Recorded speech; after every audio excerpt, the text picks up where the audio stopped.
পদ্মা নদীতে border guard Bangladesh বিজিবির সাথে ভারতীয় সীমান্তরক্ষী বাহিনী বিএসএফ সদস্যদের বাহাস। প্রত্যক্ষদর্শীদের দাবি, মাছ ধরার সময় 5 জেলেকে ধরে নিয়ে যায় বিএসএফ। তাদের সঙ্গী আরও 4 জন কোনো রকমে বের হয়ে আসতে পারে। বিজিবি তাদের উদ্ধার করে নিয়ে আসার সময় বাধা দেয় বিএসএফ। গহনা গ্রামের জেলেরা তারা নদীতে মাছ ধরছিল, তাদেরকে তারা এখান থেকে ধরে স্পিড বোট দিয়ে নিয়ে চলে গেল।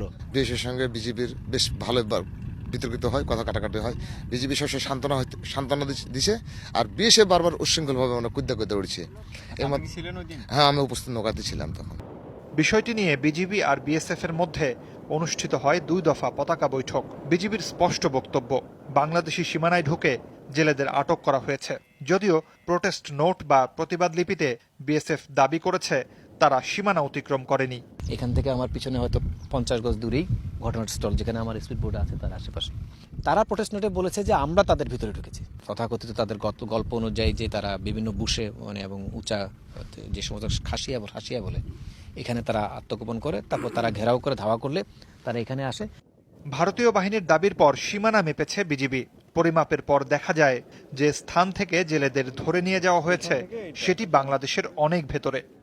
জিপিএস বিভিন্ন টেকনোলজির মাধ্যমে যেটা জটন পেয়েছে, এখান থেকে আরও প্রায় 666 মিটার দূরে হচ্ছে ওদের বর্ডার, এবং তাদের একটা স্পিড বোট আমার যেটা ধরা পড়ে সেটা প্রায় আরও এখান থেকে 1 কিলো দূরে তো হবে। ওর স্পিড বোট দিয়ে টার্ন রাউন্ড করছে। সো আমাদের হিসাবে যোগ বিয়োগে কিন্তু ওরা প্রায় 1.5 থেকে 2 কিলোমিটার ভিতরে ঢুকেছে। অনুপ্রবেশের অভিযোগে 5 জেলে এখন ভারতীয় কারাগারে। এই ঘটনার পর স্থানীয় জেলে আর চাষিদের মাঝে আতঙ্ক।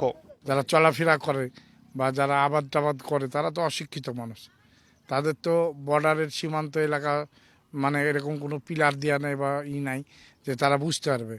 বিজিবি জানিয়েছে সীমান্তে আগের থেকে নিরাপত্তা টহল জোরদার করা হয়েছে আরও। মুর্শিদুজ্জামান হিমু, যমুনা নিউজ।